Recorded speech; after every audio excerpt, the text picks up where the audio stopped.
All right, it's Monday, March 30th, 2020, and you are tuning in to episode one of what is currently an untitled podcast hosted by myself, Ryan Fenton, and Alex Lohr. And for those that, some of you may know us, and there's probably a number of you that don't, but, I've been on the FloTrack team and part of the FloTrack and Flow Sports team since 2008, was hired, Mark Floriani's first hire, to help on the FloTrack side. And about almost 3 years after I started, a little less than 3 years, I met this man with an unbelievable smile and set of teeth. And I said, we need that guy on our team. He has the face for camera. So Alex Lohr is with me here, was a member of the FloTrack team for nearly 4 years now based in Minnesota. And Alex, I feel like it's a long time coming for us to reunite, host a show together, and I really appreciate you being here. How are you doing? I'm doing great, man. And I know a lot of people have pushed us to do this over the last couple of years. And I just want to talk about, why now? I think why now is because, one, we care about this community. We care about the athletes. We're all dying for content, but in all seriousness, in the new in our new ecosystem, we care about the community, this community, the athletes, the coaches, the fans, all the brands, and even all the employees who work for the brands who are being affected by what's happening right now. And this podcast is going to be a little different, where we're going to try to look forward as much as we can. What if this is just the opportunity we need? What if shaking up this, assumed cadence of our sport is the perfect time to experiment? We want to bring on guests who are shaping the sport, and we want to explore ideas that might make the sport healthier and more approachable for the future. What are we going to call the show? I don't know. We don't want to name anything. We chatted about, naming it before starting it, but we want to make sure it's organic, when we actually get there, and we don't want to pigeonhole it into just being, a track and field or distance running, or, we'll figure that out later, because overall our topic here and what we want to dive into is bigger than just, a crazy weekend in Eugene that we might not get to have. We want to give, the megaphone to anybody who wants to empower this community and make it better. And that means listening to athletes. That means listening to federations. That means listening to brands. That means listening to people outside our industry and the running culture. So we want to lend a platform for all those who want to make this thing better. This is it. And this is where you can find that voice. Yeah, and just as everyone outside of sport is being affected in so many different ways at so many different levels. I mean, we want to help bring that perspective, just like you said, from all of these folks across the industry and maybe even outside of it. I'm going to address the elephant in the room. It's today we do have three guests, and we're male distance runner focused today. And I think FloTrack over the years has had a knock on that in the early years. So we recognize that it's our goal to get perspective from everyone, men, women, sprints, jumps, distance, everyone out there that's affected by this in different ways. And so getting that perspective. Cyclists, triathletes, swimmers, yeah. We don't care, anyone. Yeah, we want to ask the questions. We want to hear the questions that are being asked. And ultimately, we want to help provide answers. We're all trying to figure out what our own worlds look like in our current reality. And within that, and within our industry and within the sport of track and field, we want to try to understand what that could look like and possibly look like in 2020. So that said, we do have three guests on the show lined up for today from three different perspectives of the sport. So let's get right into it with our first guest. And we're going to take some perspective from not only a meet director, but a guy that also comes from the brand side. This is a guy who's the founder of now a company called Sound Running, and also the Sunset Tour series of meets in Southern California, but was the senior sports marketing manager at Brooks for nearly 14 years. So really excited to have Jesse Williams on with us, and would love to welcome him to the screen. Jesse, how's it going? It's great, guys. Well, it's good considering. How about that? You look good down, relaxed on the couch in SoCal. So Yeah, man. Got my run in for the day, so I'm set. This is where I'll be the rest of the day working. cool. Well, we're excited to have you just to give some really interesting perspective here. You're a guy that's had a lot of hats within the sport of track and field, and last year kicked off a new series of events called the Sunset Tour, which you're obviously continuing this year with 3 stops on the tour, hopefully. Um, Yeah. so really want to jump right into it with you and just kind of understand from the meet director perspective, like what is the biggest hurdle in creating events right now? I mean, in general, I would say it's getting the athletes excited about it and trying to do something different. When I was at Brooks, we did the Brooks PR Invitational, and our biggest thing was we didn't want to do this if it was just another high school meet. We wanted to only do it if we thought we could make it something super special and kind of a milestone in these high school athletes' running careers, and especially in their season. And so when we set out to do the Sunset Tour, it was kind of the same thing. We're like, well, okay, it's already different because it's a series of meets domestically, and that gives opportunity to these athletes that maybe don't have the money to go to Europe, or maybe just don't want to, or just an opportunity to not have to go, and there's maybe just as much money to be made here. And so, but we wanted to do everything kind of start from scratch, connect all the dots, and make things better. I guess when you're in the sport for so long, you complain about it a lot, and you say what's wrong with it. Oh, they should do this and they should do that. And being the meet director, you kind of have a chance to do that, and it's not I would say it's not as easy as maybe it sounds on sometimes when you're just talking about it with friends. But we are trying to approach it from a different angle, and this year specifically creates a whole new set of issues because with a pandemic like this, you're worried about the athlete safety above all, but you're worried about, well, can we create something special in this situation, even though our dates are in July, And so, yeah, the biggest issue right now is, you know, can we still provide these opportunities to the athletes, which is our number one goal within this current situation. Jesse, quick question just for to level set for us. So as far as scheduling right now, the Sunset Tour, like what is its status? What are the maybe the key factors that you're listening to as to, hey, we have to move it, or we have to cancel it, or we might be able to postpone it? I guess like, yeah, what are kind of the what are the stats and like the instructions that you have to keep an ear to the ground on that will kind of shape your decisions over the next couple of weeks? Yeah, actually, I've thought a lot about this because it is. We're watching these meets kind of get canceled left and right, and these big races getting canceled. And for me, and for this specific tour, we're pretty agile, so we can change and make. Our number one goal, like I said, is to provide competitions for athletes domestically and to run fast and make money, right? And so um, to do that, we can change things up a lot. Right now, the meets are on. So July 11th, 18th, and 25th. We're keeping our dates until we feel like until we have reached a tipping point. And that it will be when the state of California says, hey, we're going to continue this and we can't have groups over 50, or we can't, whatever. If that continues on into July, we would probably move the meets to August.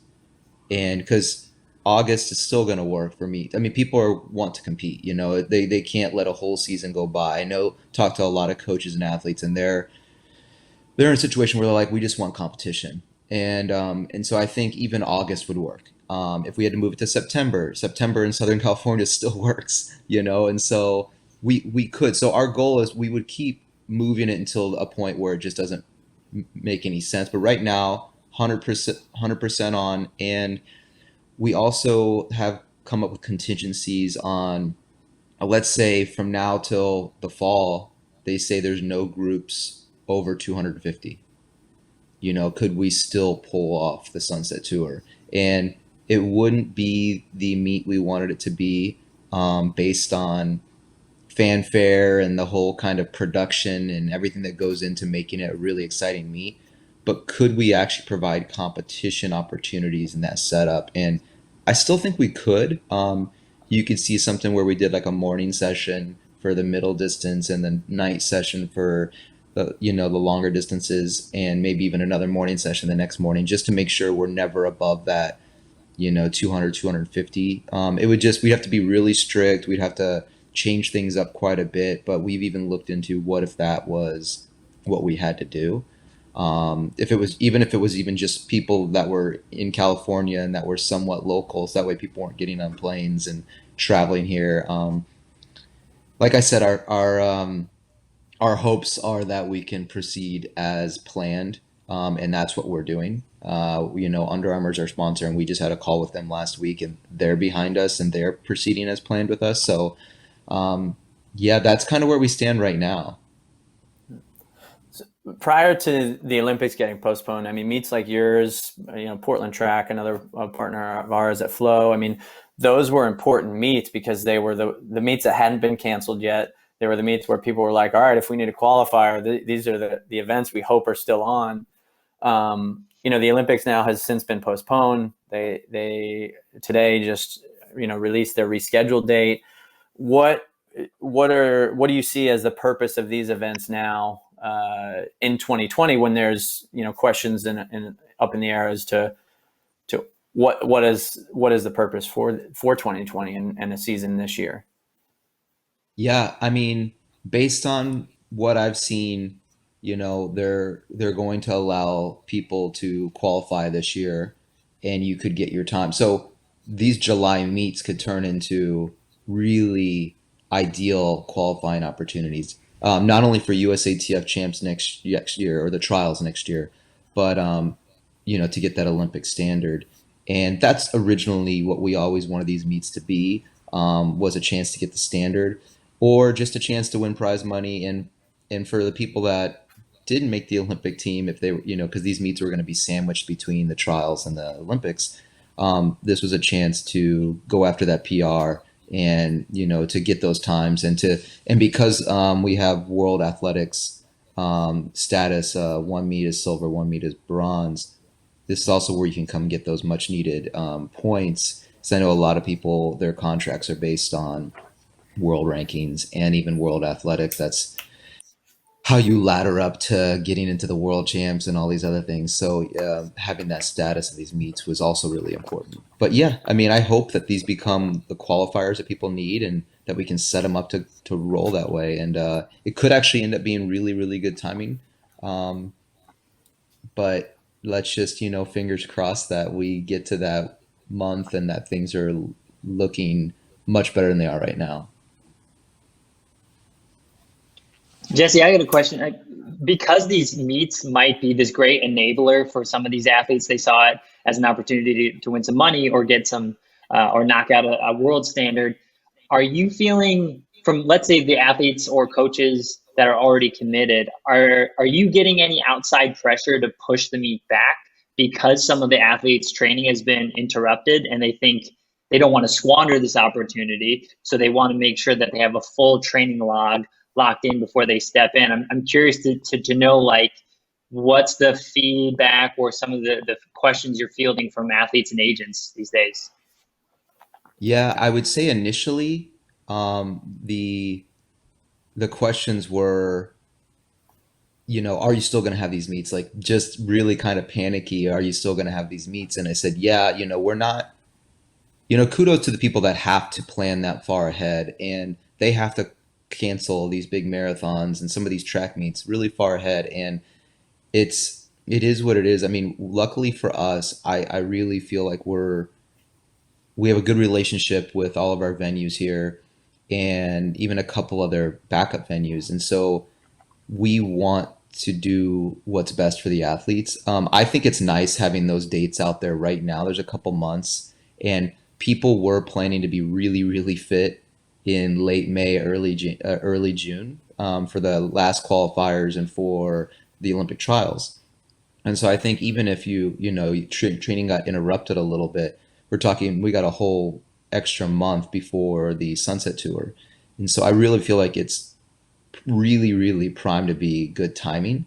Um, and so, unless we heard something, totally out of the blue, but to be fair, if they felt like these meets were too early, um, we could even potentially add a meet later, So it's not about maybe moving these to fit that, as maybe even adding a meet if we had to, because I still think these meets, let's say the season moved back 2 or 3 months and everybody's competing in July, August, and September instead of April, May, and June. Um, these meets could still serve as early tune-ups if it needed to be, So I think there, as long as we're able to, based on California state law and based on just general good sense, have these meets, we will. Nice. Well, I hope it's good for people to kind of hear that and understand from a meet director. Hey, we're trying to put events on this year.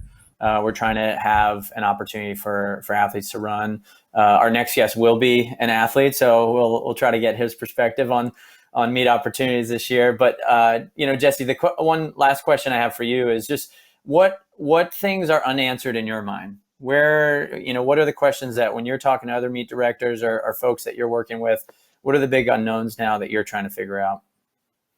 Whether it's around your meet specifically or just in general as you're looking ahead to this year, Actually, for me, it's less about the logistics of it all, and it's more about the temperament of the athletes in the sport. Like, I want to give them these opportunities, and I don't want people to think that, oh, we're just kind of out here and we're going to do this meet no matter what type of thing. It's more like we just don't want to take this opportunity away. We don't want to take away what's getting people out the door every day. And if we have to, we have to, but I don't want to prematurely do that. And so that's my biggest worry is that people will see it as irresponsible. I know the Olympics, that's such a big moving ship, and they had to make that call, and they had to make it really early. We were making a call about a meet that was in late July, early August,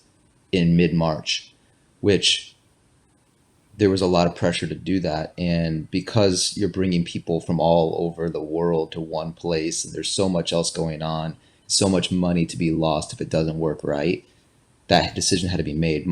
These meets, there'll be a 2021 tour. We're already setting those dates. I have a call later today to set those dates, and that'll exist. So it's not like we won't have ours next year. We won't, like, we have to think about that. We're still going to have that next year, and it's going to function the way it was supposed to this year.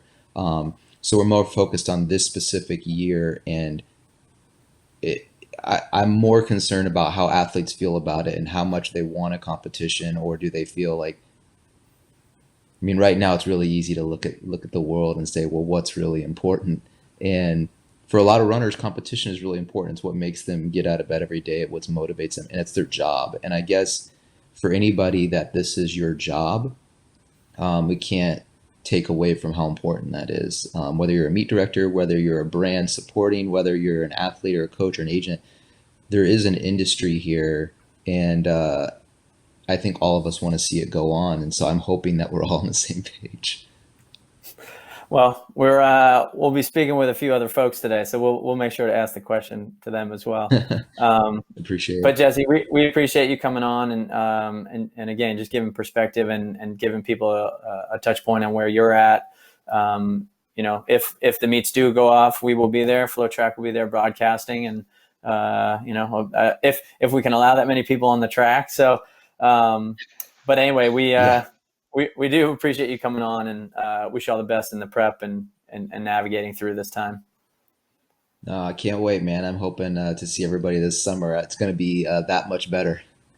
So I thought that was an insightful moment with Jesse, and especially at the end when he was talking about, we need to respect the fact that this is some people's jobs. It's how do people get it.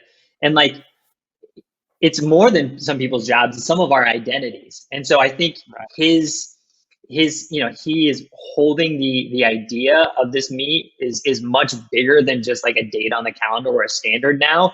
It's something that is a motivator. It's something that keeps fire burning right now in an athlete's belly. And that is half the battle right now, if not more, is to keep the flames moving. And I think to keep the race on the calendar and just keep that glimmer of hope is really important for some people's identities. Yeah, and it's a weird time. It's like, you're trying to be very sensitive to the situation.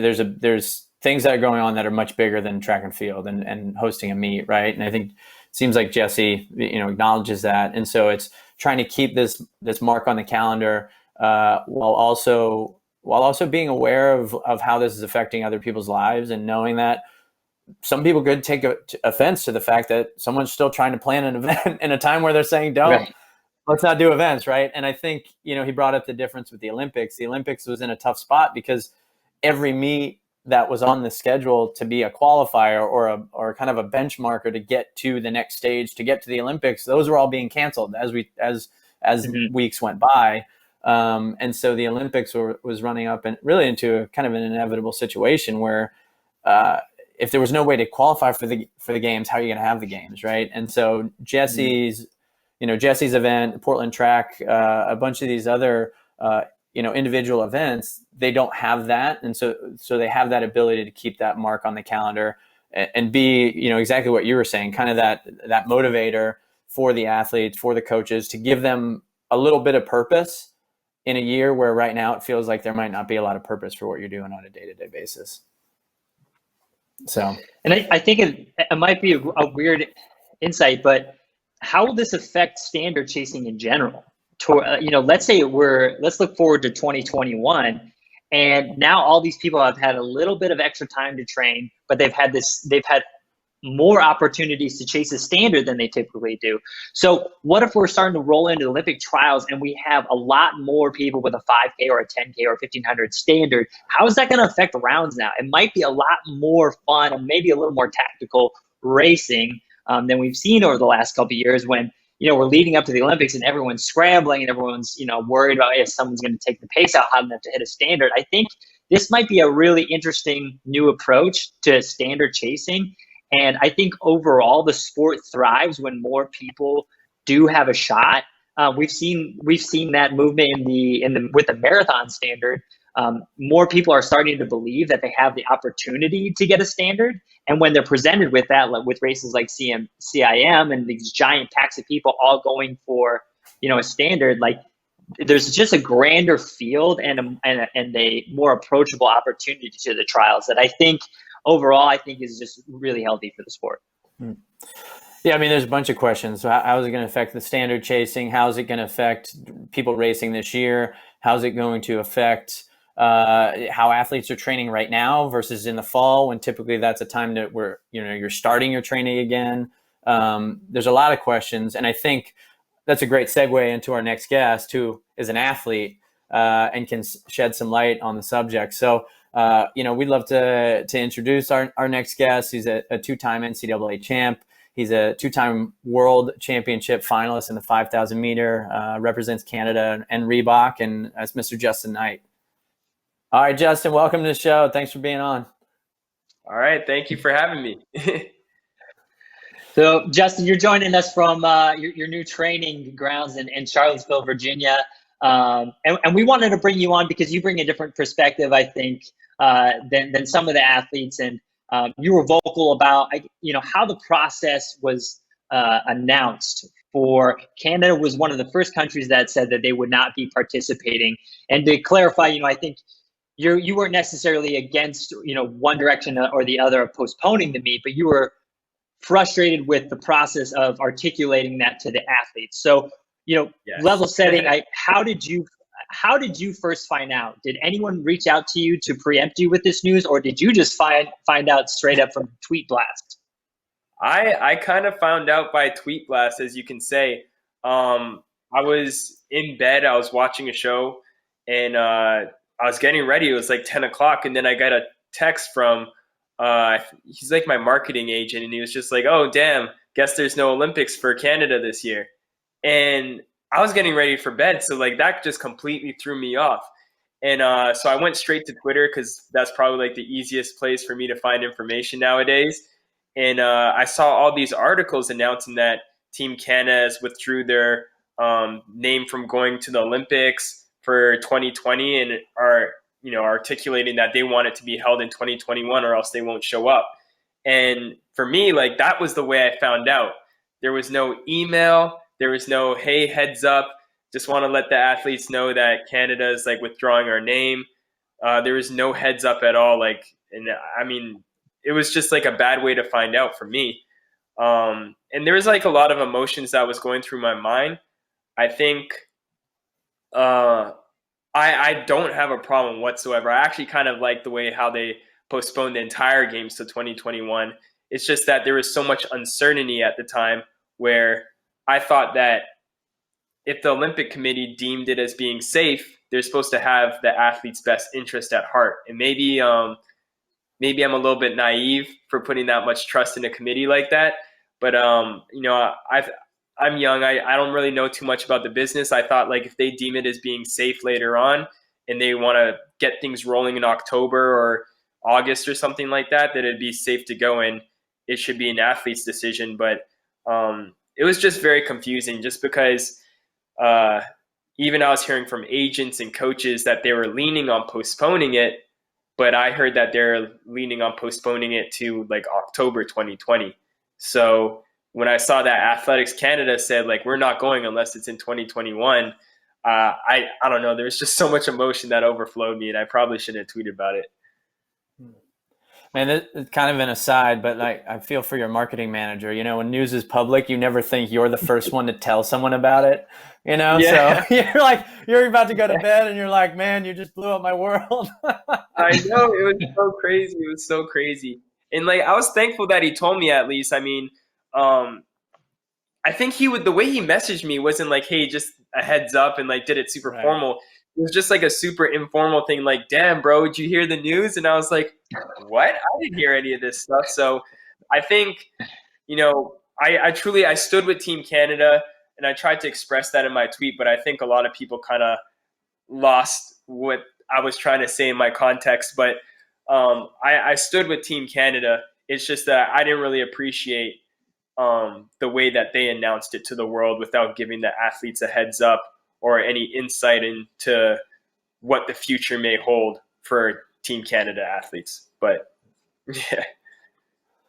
Well, it's today. It's kind of timely to have you on it. Obviously, the Olympics announced today that they have a new date in late July 23rd. I think is when things kick off. A couple weeks has gone by for you since Canada made the announcement. You kind of processed everything.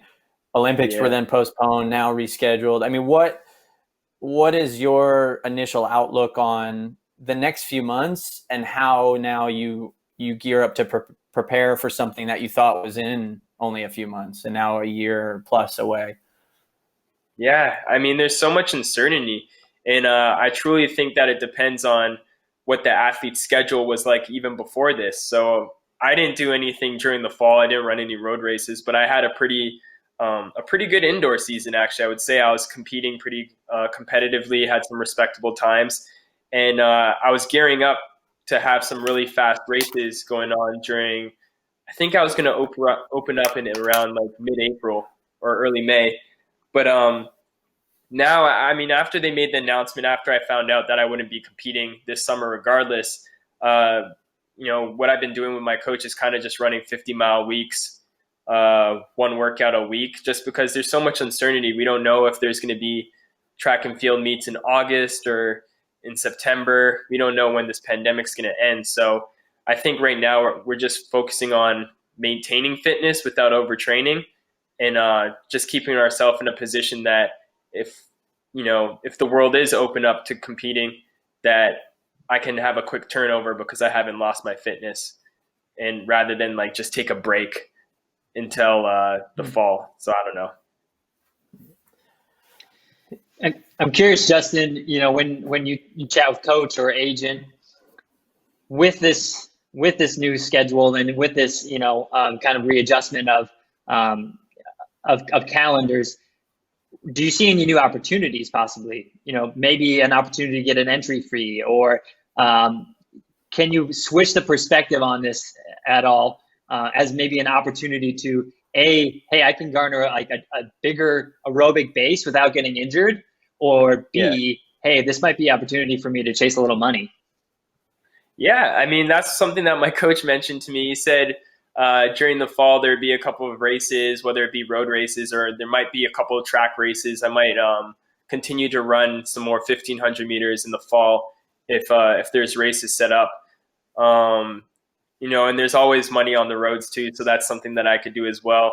But I think it's a great time for me to just get some good training in, maybe increase the mileage a little bit without getting injured. I'm not necessarily training to peak for anything in the near future right now, so I can actually establish a pretty good base. And I think that looking back at my last 2 seasons, I compete best when I establish a base and then go straight into doing a lot of quick stuff. So I think just having this whole spring/summer off to do whatever I want can give me the time to get stronger, and then come next year when we start competing again on the track, I can focus on my speed again. Justyn, how are sponsors a factor in all this? I mean, what is their response to everything going on, and their feedback to athletes right now, and what they're expecting out of you guys? Yeah, I mean, right now I only have one official sponsor, that Reebok, and they've been pretty good.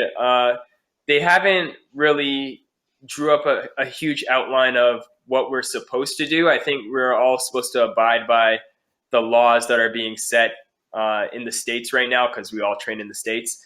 But in terms of just marketing and stuff, they're trying to figure out ways for us to be creative, for us to keep active, and really engage in an audience. So I think like right now, they have their own stuff to work on, but they've been doing a pretty good job with keeping us in tune with, developing shoes, or trying to even just get us connected to a broader audience via Instagram or Twitter. You might see some things come up in the near future, but mostly we've just gotten a bunch of support, just telling us to be safe.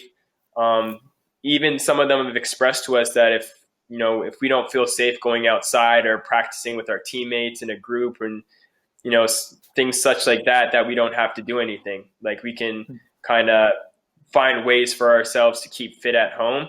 And I think for a company to kind of like look out for your health like that, and not expect you to be doing everything that you were doing before to stay fit, that speaks a lot of words that they care for us more than just athletes, but as human beings as well. So they've been pretty good to us.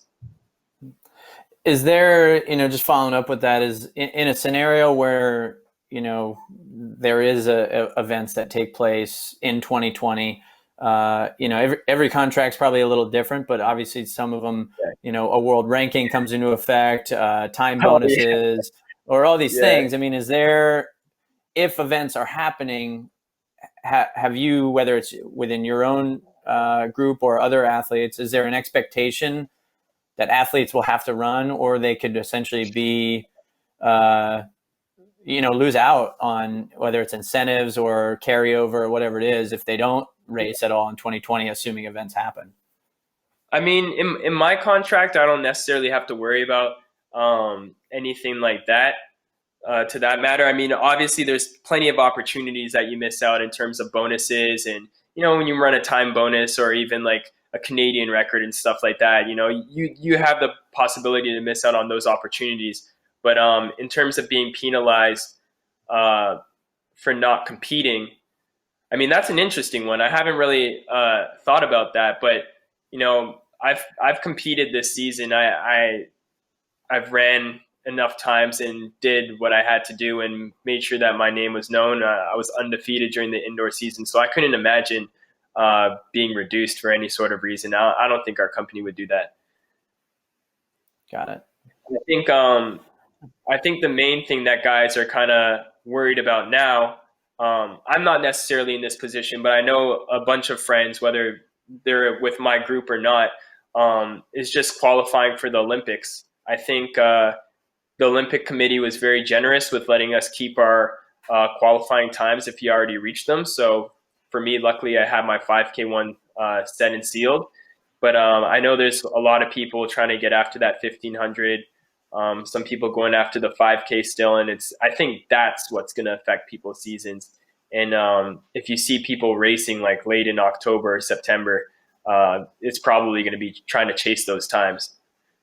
A lot of races at BU during the indoor season, I think, next year. The magical track.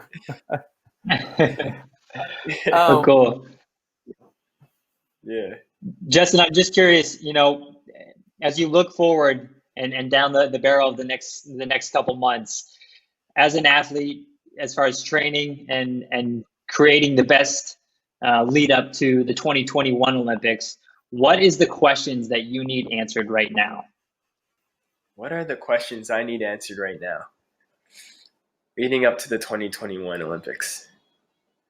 Well, the qualifying question was on my mind, and then I got an email from Ray Flynn, my agent, saying that we're all set in terms of qualifying standards and stuff like that.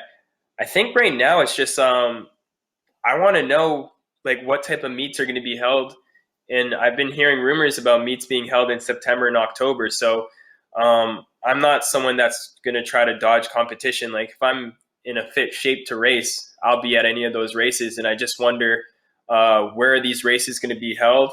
Are they going to have to be overseas, or are you going to see a lot more faster races coming to America, or Americans working together to run these fast times? So I think just in terms of that, just questioning about where these races are going to be held, that's an answer that I'd like to know right now. And I think everything else, I mean, Canadian Nationals, it's probably going to be the same date it always is, kind of around like the 4th of July weekend. Or sorry, I guess it would have been June.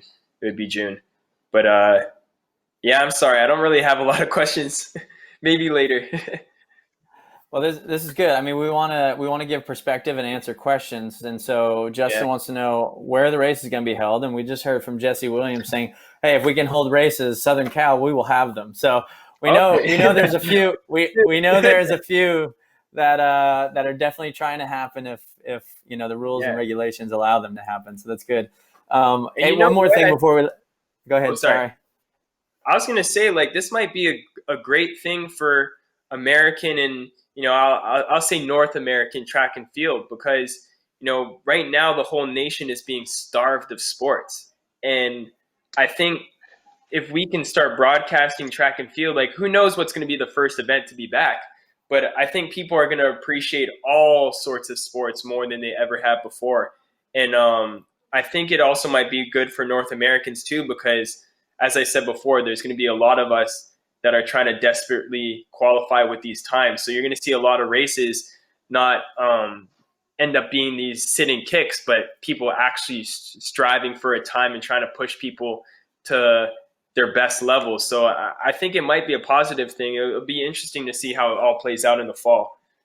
Yeah, I agree. I mean, I think the appreciation for sports will be at an all-time high for not only fans, but also athletes, sponsors, broadcasters, So, one last thing I was going to ask before I let you go, kind of follow up with what Alex had asked with, questions you had. What's the sentiment within the athlete conversations right now that you're having? Are there other questions other athletes have, or is there other just feelings in general that are surfacing that are kind of prevalent across the athlete landscape? I mean, a lot of the questions that have been asked, I've talked to a lot of friends who, whether they've been to the Olympics or, they're going to be at the next Olympics because, they're very notable athletes, whatever. But I think a lot of the questions that are being asked is just that, how are we going to train for this? I think this training block from spring to the end of the summer is going to be the hardest obstacle of all, because to my knowledge, I don't think any athlete has had to do this. And I don't want to make a statement like that. I'm sorry, I might retract that. But I just don't know if it's been done by I don't know if a lot of people have had to deal with that. Like I know individuals and stuff like that maybe, but I don't know if an entire sports league has had to put everything on hold. At least to my knowledge, I might be wrong, but I think one of the questions that just keeps coming up is like, how do we train for this? Like, do we still try to crush these workouts? Do we try to dial it back a little bit? So I've been going back and forth with a lot of my friends on like what they're doing. And, some of them are crushing workouts as if it's no different. Like if they plan on racing the same times that they were going to race this spring. So, and then some people are just dialing it back. They're trying not to get injured and they're trying to just like wait it off a little bit. So I think those are kind of the questions that's going around right now. I like that phrase, crushing the workouts. So it's like a whole nother like Instagram live opportunity right there. Crushing workouts this week. Who is it? I was telling you about, if they got on Instagram live, I'd be there with my notebook too. Taking notes. Well, Justyn, we appreciate you coming on and giving some insight. Obviously, this is a big change for all the athletes and coaches that are, putting the Olympics year as a mark on their calendar. So, a lot of adjustments, a lot of patience, a lot of hopefully, meditation, maybe. I don't know what it is to keep everyone sane going through this, but we wish you guys all the best. And, definitely tell Coach Fox and the others we say hello. I will. Thank you guys for including me on this podcast. And it's always a pleasure with FloTrack. For 6 years now, I think you guys have always treated me really well. So I really appreciate you guys always looking out for me and inviting me to do stuff like this. Man, hopefully be good in year 7 too. We'll keep that train rolling. Awesome. All right, guys. All right. Stay safe. See you, Justyn. Thank you. See you. Bye. Thanks, man. So some interesting perspective there from Justyn, man. I mean, the whole process with that Canadian announcement, as an athlete for me, that would have been you're a little blindsided. so I could understand that from his perspective. But I don't know what stood out for you in that conversation with Justyn. Well, I think what stood out for me is how lucky some athletes can be, and Justyn's deserved this. But he has a relatively stable contract situation, it seems like. I think it would be really interesting to talk to our next guest, who is working with athletes who are not on that same kind of plane and have that same sort of stability. And we should definitely point out that the bulk of our athletes in our sport are on the latter plane, which is one of instability and scrapping things together. And really chasing every sort of dollar and every sort of incentive. So I think we'll get maybe a different sort of temperature and perspective from those athletes. Also, two other things I really wanted to quick call out. Justyn Knight said that he maintains fitness with 50 miles a week. I think it just dials home that he is a like, you could say undertrained or surprisingly low mileage 5K guy. We always heard that in college. I think, when he was at Syracuse, that he was pretty low mileage. So, he was 9th in the world one time, and that's pretty good for 50 miles a week of training.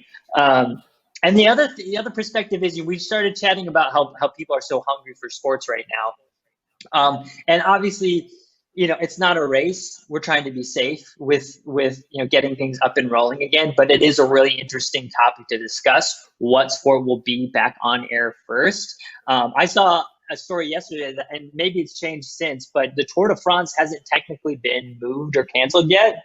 I think it'd be really interesting if that was the only thing on television for like Americans. Like, what's the impact of more people like wanting to know about the Tour de France and cycling? And so I don't know, again, is this an opportunity to make our sport healthier and more approachable? Yeah.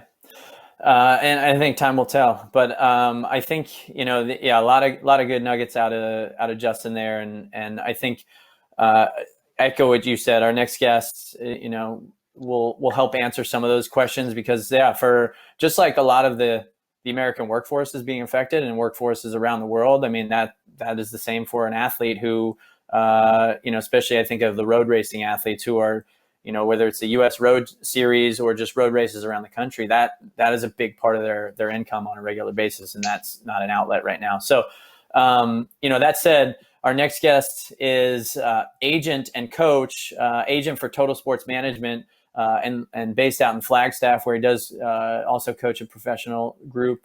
We'd like to welcome Stephen Haas onto the show. All right, Mr. Haas, you're here, you're with us. And before we get going, I just a little aside. I mean, we talked about, you're a coach, you're an agent. You also have some athlete perspective, ran for Indiana Elite after college. We recruited this guy when I was at Clemson. He didn't come, went to Indiana. And one of my biggest, if I can say this on the air, oh shit moments in just watching elite guys run. We went to the Mayo Invite one year. It was a big trip we made. And Haas won the 3K and ran 7:55. Huh? I was second. Nick Willis beat me. I was second. Nick Willis won, and you ran, I think, 7:55 or so. We ran 7:50. 7:50. And back when no one was doing that, and now kids are dropping 7:50s all the time, but Willis and Haas that day, I remember just I wasn't gonna bring that up, but anyway, just that was one of the moments in my college career where I was on site, was in the slower heat of the 3K, so I got to watch that big one, and was just a huge aha moment for me with how fast you guys ran. So you're still here in different capacity. Yeah, much different. Yeah. So hey, to kick things off, I wanted to ask you. You're embedded in the Flagstaff community up there. There's coaches, there's agents, there's athletes, there's that whole community, that NAU's up there. What is the temperature in Flagstaff right now with everything going on? Yeah, it's pretty quiet. Usually this time of the year, under normal circumstances, we would have athletes from all over the world visiting Flag right now, and you would have big long runs of 70 to 100 athletes, meeting together for Sunday runs and things like that. So right now it is, I would say 90% of the athletes that were planning to come to Flag have decided not to come, and have stayed home. And so now really there's a few select visitors, but mostly just local people here in town training.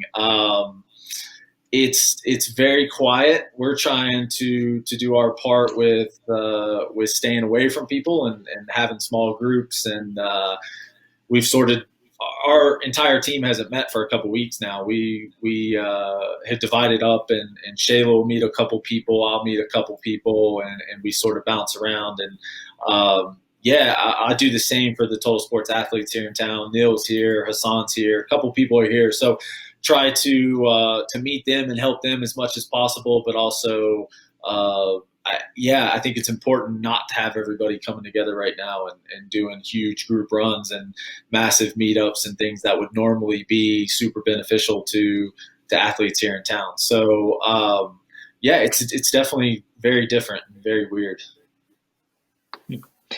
That's a good perspective on the actual physical aesthetic of Flag, but I'm curious, Stephen. We just got off the horn with Justyn Knight, who is an athlete and who has a relatively stable kind of contract situation, and in the Flagstaff community, there's a lot of athletes who probably are in a little bit different situation than someone like him. There's a lot of athletes who are just really scraping by, chasing standards, chasing an appearance fee here and there. So I guess from a overall anxiety perspective, what is the overall vibe and tentativeness, and I guess where do we go from here for those athletes?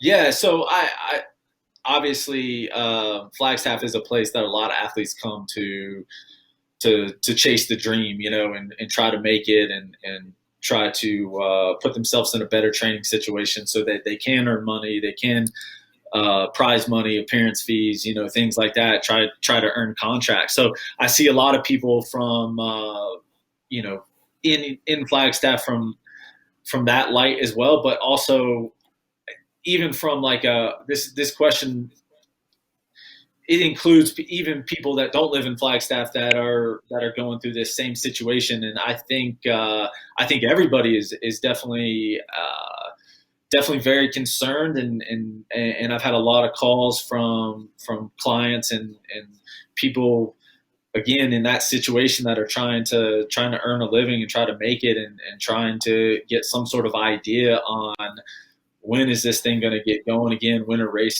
could races potentially happen again? And I think there's a lot of people very, very nervous and scared on how this whole thing might shake out. And I'm trying to do the best I can to put people at ease and focus on what we can focus on right now. And I think that's where maybe a little bit of the coaching and agency crossover a little bit, and trying to coach people into, okay, we got to focus on we got to pick something that we can focus on and we do have some control over right now. And that is continuing to train and continuing to run. And hopefully that puts the athlete in a good situation when the time does become the time to race and the time to earn money is there again.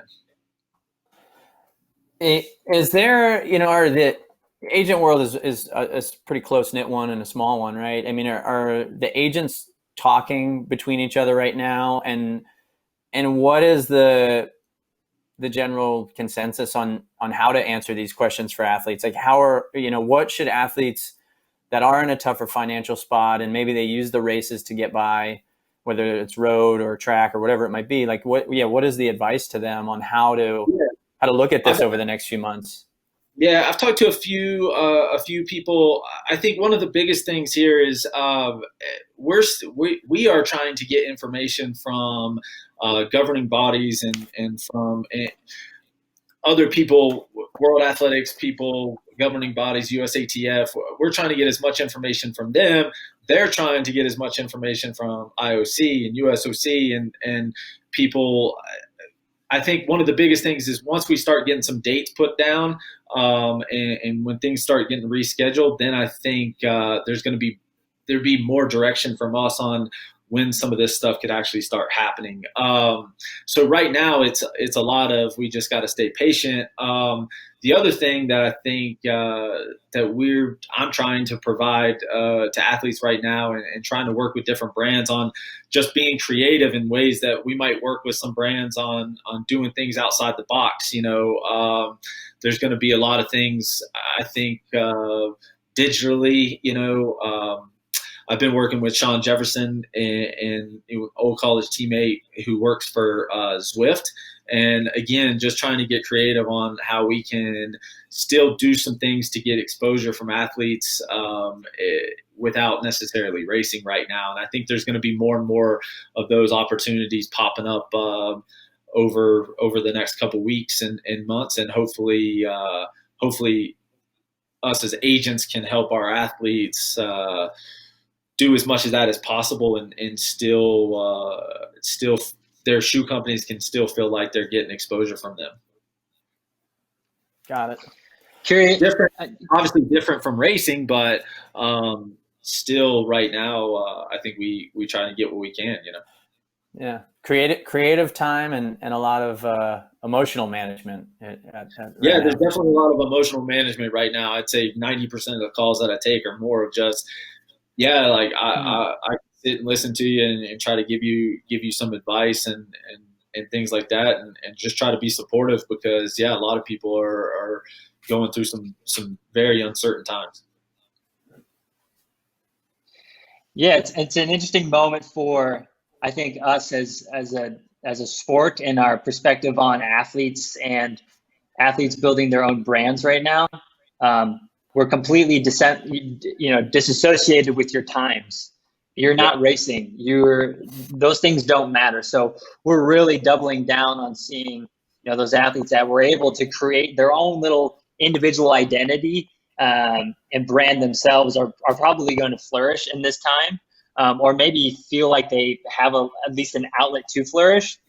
And it's interesting, now it's like, it used to be, an athlete felt verified by a brand using them, but now the brands have nowhere to even put them.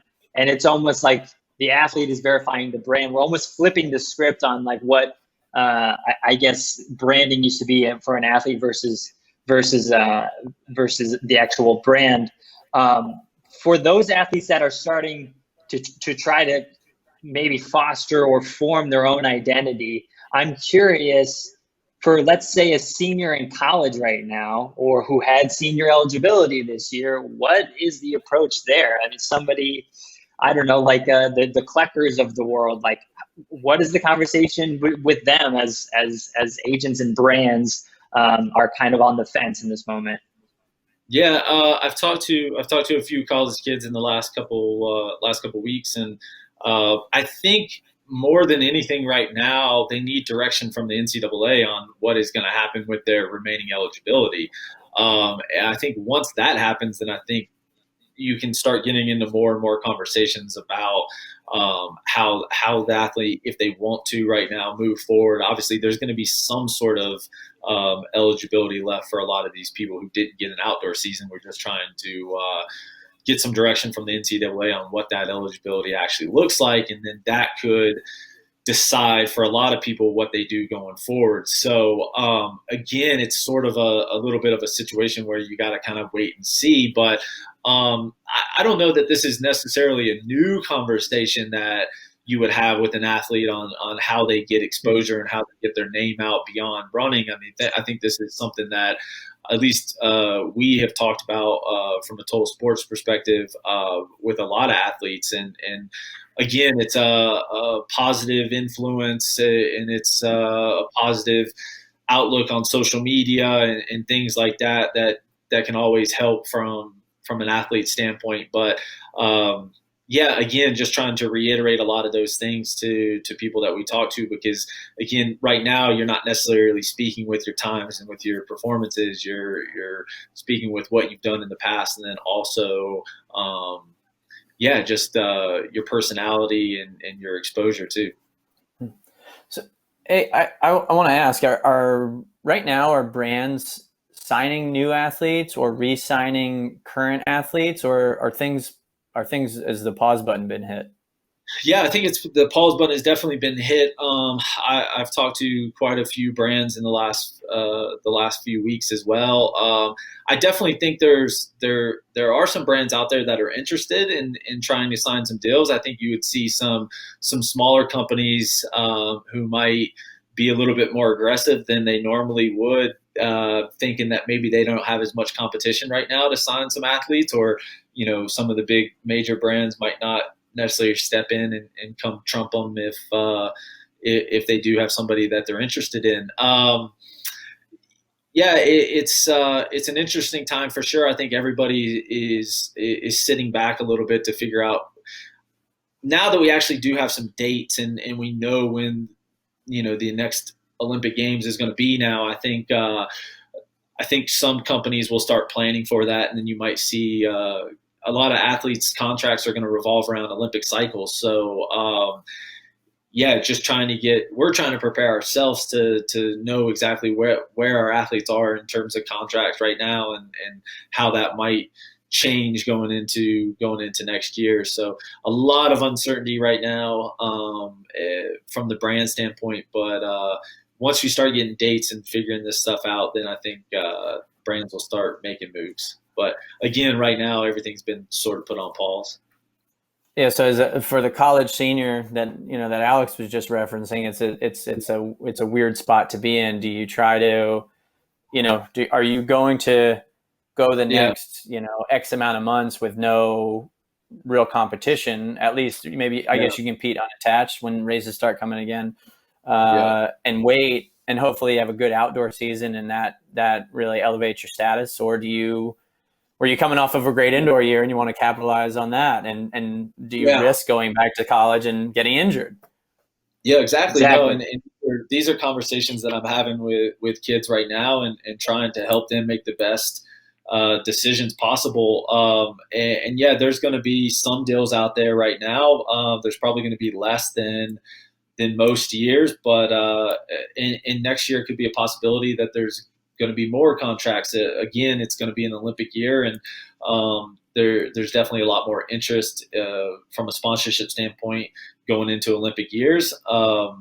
Would have put people in a good situation this year, but maybe that situation happens next year. And yeah, I think everybody's in a little bit different situation based on, schooling, if they want to go back to school, based on, coach and scholarship situations at different schools too. And again, I think I'm trying to make sure any kid that I talk to right now is not rushed into trying to make a decision, because again, the NCAA hasn't even said what they're going to do from an eligibility standpoint. So I want to make sure, kids know that, I am interested in working with them, but maybe it's working with them next year, or, even or this year if they come out, based on making sure they have all the right information and make sure they're really educated on the decision that they do make. Right. Makes sense. Stephen, I'm curious, to maybe kind of close out our conversation here. You teased a little bit earlier about you are waiting. You as an agent and as a coach have questions for the governing bodies. And it seems like there's an overall process and like a hierarchy of questions that need to be answered. For you, what are those main questions right now? Like, what is the obstacle that's in your way right now? Well, yeah, from the agent standpoint, I think one of the biggest things is what happens with the NCAA eligibility. If kids get indoor and outdoor next year, or if they only get outdoor, and then working out, how that looks from a scholarship perspective as well, and then kids can decide based on that information if they're going to go back to school and compete next year, or if they want to come out now and explore trying to find a sponsor. That's one of the biggest things from an agent standpoint in recruiting of college kids. The other big thing from an agent standpoint is when meets are going to start happening again, and trying to get as much information from World Athletics as possible on what a potential season could look like this year, and trying to get that information from USATF as well on when there could be a potential US championships. And again, those are all important things from a management perspective, but also from a coaching perspective as well, because there's so much uncertainty out there right now, and not knowing the calendar. Obviously, we can pick things to focus on from a training perspective that I think you can always make improvements on things, whether you're trying to spend this time to add a little bit of volume to an athlete, or you're trying to spend this time to focus on maybe some smaller things like, hurdle work for a steepler, or focus on, making sure, again, it's a dangerous time to really go hard, because one, you don't know when races are going to happen, and two, there's a lot less body work and massage and physio than ever before. And again, you got to make sure and stay healthy, or you're going to just be taking time off right now, which I don't think is going to be good for anybody. So yeah, there's a lot of things up in the air right now, and I think a lot of this is going to it'll be really helpful to get concrete dates, and I completely understand why we don't have concrete dates right now. So my biggest thing is making sure that we can focus on what we can, and support the athletes the best that I can right now, and again, try to keep everybody healthy and happy through this as much as we can. Hey, I got one more question for you. Yeah. Curious. What, where is, I know you coach and represent Edward Cheserek. Where do things sit with his, look at citizenship in the U.S., and does the pushback of the Olympics change that in any way or help? Yeah, so me and Ed have actually both been advised not to really speak on this situation in too much detail. I think Ed had made the decision to try to compete for Kenya this year if he did not get his citizenship within within time. I'll tell you, he's still in the process of trying to get U.S. citizenship and would really like to run for the U.S. But at the same time, would be honored if he could run for Kenya as well. I don't think, I'm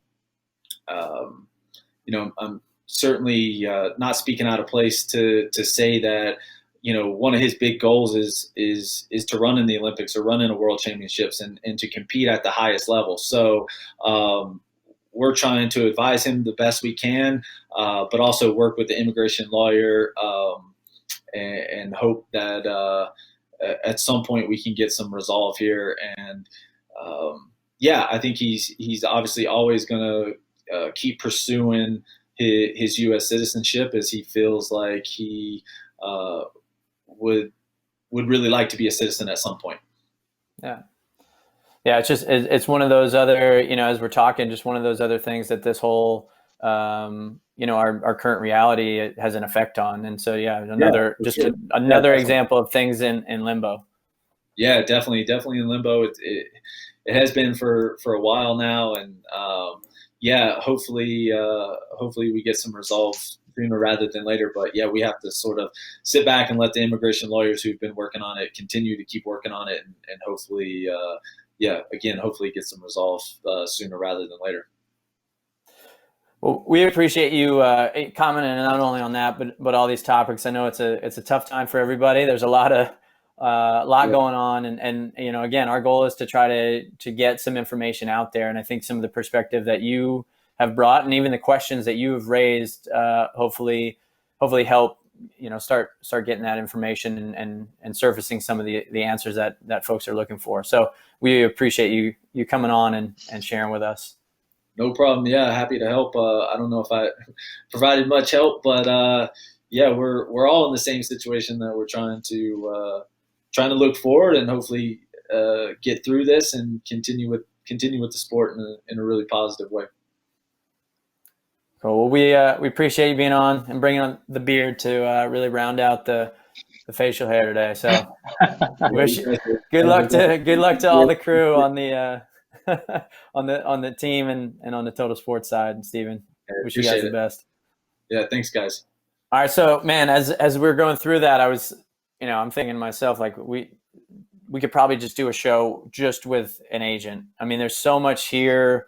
The financial piece, the NCAA eligibility piece, the the training piece, how people are affected in dealing with this, and what the agent's role is in that right now, as that's got to be probably one of the key people that everyone's going to ask their questions, at least from an athlete and coach perspective. Yeah, and we're probably going to see, like we mentioned, the amount of athletes that we have in our sport that are in just teetering and need those answers because they don't have the stability is, I think we got to keep a close eye on them and do our best to keep pushing these conversations forward for their livelihood, for their sanity, for their team around them, their coaches and their families around them. I thought another interesting anecdote that I didn't even think about that Stephen mentioned was like, hey, some people might be like, oh, sweet, I can crank the mileage and get this giant base now, but like, there's also no physios, so if you get banged up, you are Dunsky. And there's a lot of athletes who base their life around their physio schedules, and that's another element. Like, hey, there's a lot of like massage therapists who are just like doing some favors for a lot of athletes and just probably also scraping by. And how is this all affecting them? Yeah. It's just crazy how this ecosystem is being pressed right now, and I hope everyone's able to ride it out, and hopefully these questions are the questions we ask in this podcast are going to help answer that. I think, Ryan, my biggest takeaway from the conversations we've had today is that we start, now that the Olympics have been established, okay, can we work back from there? We need concrete dates. We need to put days, meets on the calendar for not from just like a scheduling perspective, but for people's psychology, people's sanity, to have that, to have something to look forward to. So how do we get meets on the calendar? Yeah, I mean, one of the biggest things that that stood out in our conversation with Stephen was it sounds like the agents are still wondering, will they host the U.S. Championships this year? That's like, I've heard that being tossed around, but I'm kind of like, well, I mean, how are you going to schedule that in the midst of all this, right? But that's still out there. So if the agents are wondering that, then there's a thought out there that maybe, hey, 2020 still has a U.S. champs. So yeah, I think getting some understanding of when thing. I mean, and it's such a hard thing, right? Because no one knows how long this is going to last. Everyone you talk to has a thought on when they think, or really when they hope that this is going to end. But it's really, really hard because it's the biggest question mark out there right now for everybody in every space, not just within sport. So, I think, again, like you said, the conversation today, it was some great perspective, and our goal as we move forward is to continue asking the questions, getting perspective, and with each show, bringing on guests that can help answer the questions that we have from today, and maybe surface some new questions that haven't really been addressed yet at this point. So, man, it's been a long time coming for us, Al. It's great to be assembled here again and help bring some of this information to the world. Hey, good to see your face. All right. We'll see you on the next show.